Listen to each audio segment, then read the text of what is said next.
चलिए इस सवाल को हल करने की कोशिश करते हैं।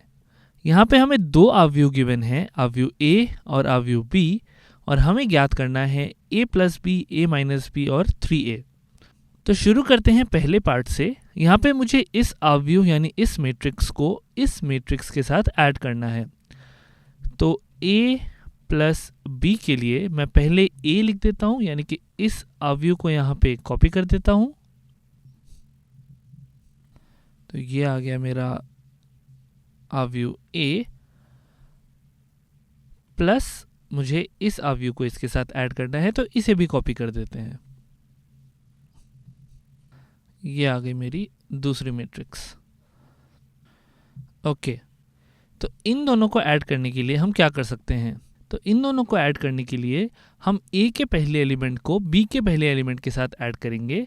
तो हम लिख सकते हैं यहाँ पे 2 + 1 3। उसी तरीके से फिर हम दूसरे एलिमेंट को दूसरे एलिमेंट के साथ ऐड करते हैं। तो यहाँ पे हमें मिल जाएगा -1 + 3 विच गिव्स मी 2। फिर हम 0 को ऐड करेंगे 5 के साथ, 0 + 5 = 5।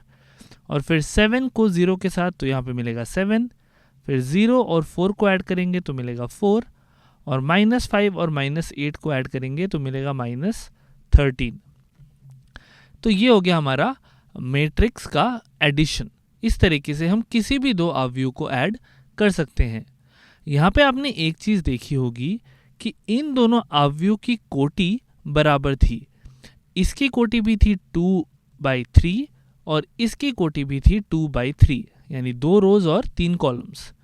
अगर इन दोनों की कोटि बराबर नहीं होती तो क्या हम इन दोनों मैट्रिसेस को यानी इन दोनों अवयवों को ऐड कर पाते? देखते हैं।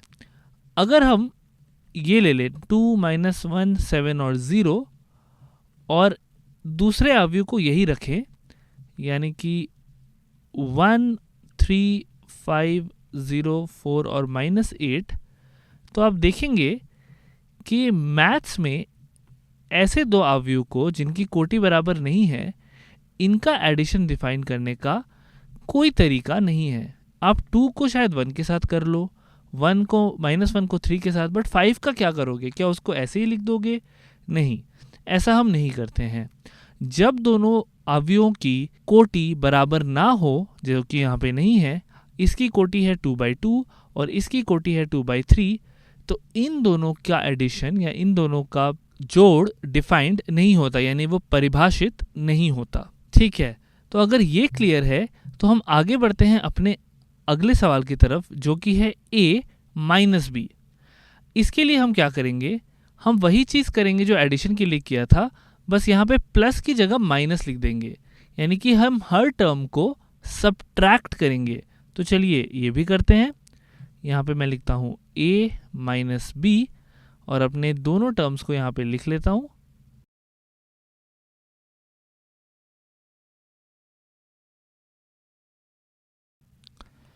ठीक है, तो ये आ गए हमारे दोनों टर्म्स यहाँ पे। तो फिर से वही करते हैं, 2 को सब्ट्रैक्ट करते हैं 1 से, 2 - 1 मेरे को दे देगा 1। फिर -1 को सब्ट्रैक्ट करते हैं 3 से, तो -1 - 3 मेरे को मिल जाएगा -4। और 0 को सब्ट्रैक्ट करेंगे 5 से, तो ये मेरे को मिल जाएगा -5। 7 को सब्ट्रैक्ट करेंगे 0 से, तो ये मेरे को दे देगा 7। 0 को सब्ट्रैक्ट करेंगे 4 से, यहाँ पे 0 और 4 एक ही जगह पे रखें। 0 को सब्ट्रैक्ट करेंगे 4 से, तो ये मेरे को मिल जाएगा -4। और -5 को सब्ट्रैक्ट करेंगे -8 से, तो मेरे को मिलेगा -5 + 8, जो कि हो जाएगा 3। तो ये हो गया मेरा इन दोनों मैट्रिसेस का सब्ट्रैक्शन या डिफरेंस। तो जैसे कि एडिशन में सिर्फ वही दोनों मैट्रिसेस का एडिशन डिफाइन होता है या परिभाषित होता है जिनके ऑर्डर सेम हो, उसी तरीके से सब्ट्रैक्शन में भी उन्हीं दोनों मैट्रिसेस का डिफरेंस डिफाइंड होता है जिनकी कोटि सेम हो। फाइनली हम 3a भी फाइंड कर लेते हैं, जो कि हमारे प्रश्न का तीसरा भाग था। सो 3a के लिए मेरे को 3 टाइम्स 2 - 1 0 7 0 -5 ये करना है। तो ये हम कैसे करेंगे? जब एक मैट्रिक्स के आगे एक नंबर लिखा हो तो हम उसको कैसे मल्टीप्लाई करते हैं? हम इस नंबर को हर एक एलिमेंट के साथ यानी हर एक अवयव के साथ मल्टीप्लाई करेंगे। तो यानी 3 इंटू 2 यहाँ पे मुझे दे देगा 6, 3 इंटू -1 -3, 3 इंटू 0 0, 3 इंटू 7 21, ये 0 एंड -15, 3 इंटू -5 इज -15। ये हो गया मेरा मल्टीप्लिकेशन। तो अगर मैं किसी नंबर को किसी मैट्रिक्स से मल्टीप्लाई करता हूँ तो मैं उस नंबर को हर एलिमेंट के साथ मल्टीप्लाई कर देता हूँ। हम अगली वीडियो में देखेंगे कि जब हम एक मैट्रिक्स को दूसरे मैट्रिक्स के साथ मल्टीप्लाई करते हैं तब क्या करना होता है, बट नंबर के लिए ये मामला काफ़ी सरल है।